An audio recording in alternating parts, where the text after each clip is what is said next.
Bien, nous travaillons donc aujourd'hui autour de ce livre, le livre des guérisons, et je voudrais vous dire tout de suite que ce n'est pas moi qui ai choisi le titre de ce livre.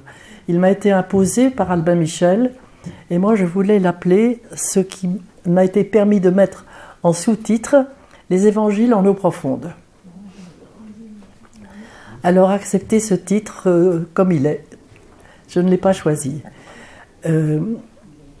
Oui, en eau profonde, parce que nous lisons les évangiles comme un peu nous lisons tous nos textes sacrés, la Bible, certainement le Coran aussi, les Upanishads, et vous le savez bien, pour ceux qui travaillent dans l'Institut d'anthropologie spirituelle, nous voyons à quel point, lorsque nous descendons en eau profonde dans toutes ces traditions, les choses changent d'une façon étonnante, bouleversante, et nous nous apercevons à quel point les différentes traditions se rejoignent, qu'elles ont un lit commun, profond.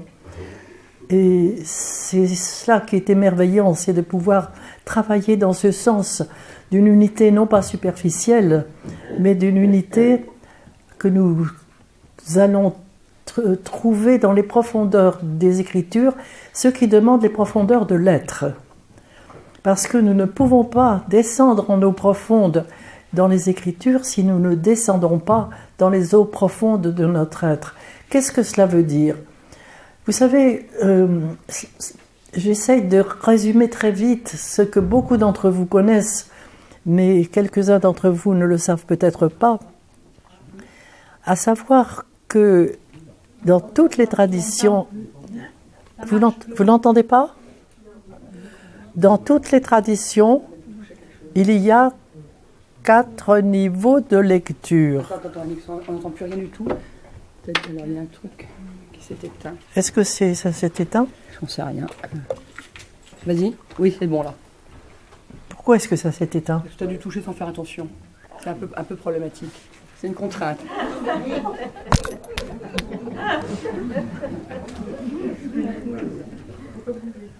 Dans toutes les traditions, donc, il est dit qu'il y a 4 niveaux de lecture. La lecture toute simple, appelée en hébreu le pshat, c'est-à-dire toute simple, on lit ce qui est écrit. Le second niveau de lecture, remes, c'est ce qui clignote. Et vous verrez ici, je me sers beaucoup de ce niveau-là, parce que lorsque un mot est répété plusieurs fois dans un texte très court, ce mot demande à être regardé de plus près. Et c'est cela, c'est ce petit clin d'œil qui nous est donné, que le mot nous donne et qui demande à être travaillé. Il y a cela. Et puis, il y a le troisième niveau extrêmement important, darash. Darash, j'ai envie de dire que ça nous arrache le cœur, en ce sens que on va en eau beaucoup plus profonde, beaucoup plus profonde. Mais en même temps, darash est aussi le verbe exiger. Et là, j'ai très vite compris que lorsque le texte nous délivre son secret, il exige que nous le vivions. C'est une exigence extrêmement forte, extrêmement difficile, extrêmement dure à vivre. Ça exige beaucoup. Mais lorsqu'on a la grâce de pouvoir le vivre, alors on va toujours plus loin, et toujours plus loin, et toujours plus loin. Il y a énormément de niveaux dans le darash. Et enfin, tout à fait à la fin, on arrive, s'il y a une fin, on arrive au sod, c'est-à-dire au secret. Et le secret me fait penser, sod me fait penser à la séphira Yesod, qui est à la base de la colonne vertébrale, c'est-à-dire au niveau du sacrum, mais ce n'est pas par hasard que le sacrum s'appelle ainsi.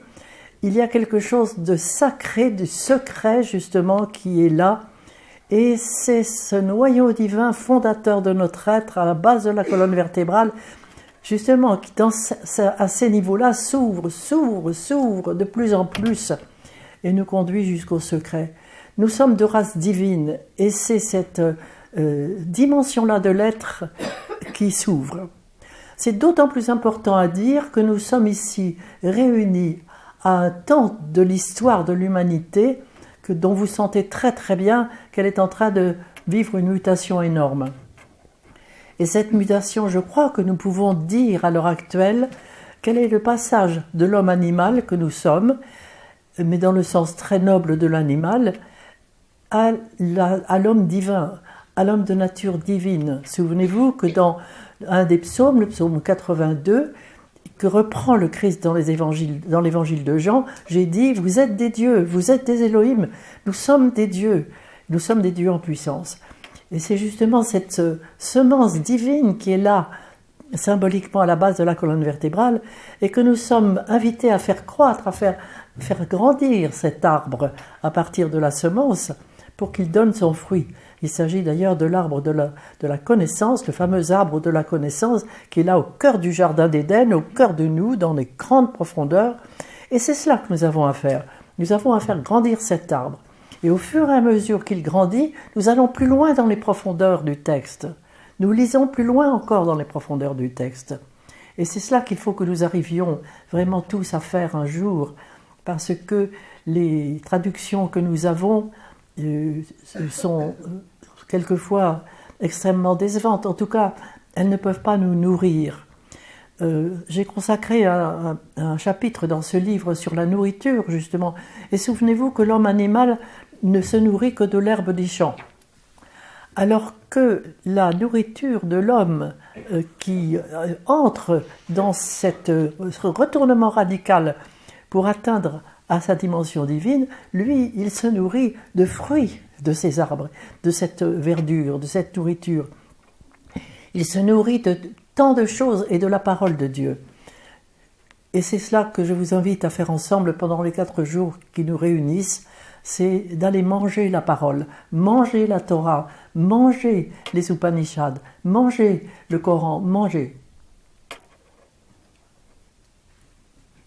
Et j'espère que vous allez ouvrir votre cœur à cela, mais sachez à quoi vous vous engagez, c'est-à-dire à vivre ce que nous allons découvrir. C'est très très exigeant, extrêmement exigeant. Mais cette exigence, elle va dans le sens de l'amour. Elle n'est pas dans le sens de privation, etc., d'aller confesser ses péchés, etc., comme cela nous a été tellement demandé. Je ne dis pas qu'il ne faille pas faire ça, mais je dirais que c'est une base à partir de laquelle il y a autre chose à faire, autre chose à vivre. Et ce vécu auquel nous sommes invités, c'est essentiellement une dynamique qui est guidée par l'amour et qui donne des fruits d'une telle beauté que ce dont il nous semble être le plus difficile ne devient plus difficile.